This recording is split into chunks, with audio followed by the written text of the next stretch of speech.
ఆడదంటే ఆదిశక్తి అంటారు, కానీ ఆడపిల్ల పుట్టుక అనవసరం అంటారు. అమ్మ అంటే అనంతం అంటారు, కానీ అమ్మాయి అని తెలిస్తే అంతం చేస్తారు. తను పుట్టడానికి ఎన్నో అడ్డంకులు, కానీ ఇంకొకరిని పుట్టించడానికి తానే దిక్కు. వంశాన్ని నిలబెట్టేది మొగాడే, కానీ వంశాన్ని మొదలుపెట్టేది మాత్రం అమ్మాయే. పుట్టింది అమ్మాయే, పుట్టించేది కూడా అమ్మాయే. అమ్మాయి అంటే ఆడతనం కాదు, అమ్మతనం. అమ్మాయిలకు కూడా అభిప్రాయాలు ఉంటాయి, చివరికి అవి అమ్మా నాన్నలు చెప్పినవే అయి ఉంటాయి. అమ్మాయిలకు కూడా కలలు ఉంటాయి, కానీ వంటగదిలోనే సమాధైపోయి ఉంటాయి. నా పెంపకంలో తను ఎప్పుడూ ఎడవలేదు అన్నాడు నాన్న. నేను ఎడవడం ఆయన ఎప్పుడూ చూడలేదు అంది కూతురు.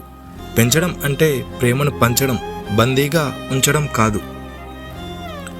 ఇల్లంతా నాదే అనుకుని చిన్నప్పటి నుండి పెరిగిన అమ్మాయి అదే ఇంట్లో అతిథిగా వెళ్ళడం ఏంటో.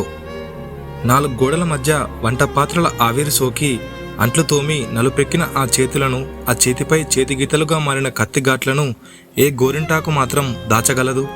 గర్భగుడిలో ఉన్న రాయి దైవం అయితే తల్లి గర్భం నుండి వచ్చిన మనిషి దేవుడే. 9 మాసాలు మోసిన తల్లి దేవతే. దైవం మనుష్య రూపేణ, దైవం మాతృ రూపేణ. ఆడపిల్లకు కూడా కొంచెం విలువ ఇవ్వండి, తప్పకుండా మీ విలువను పెంచుతుంది.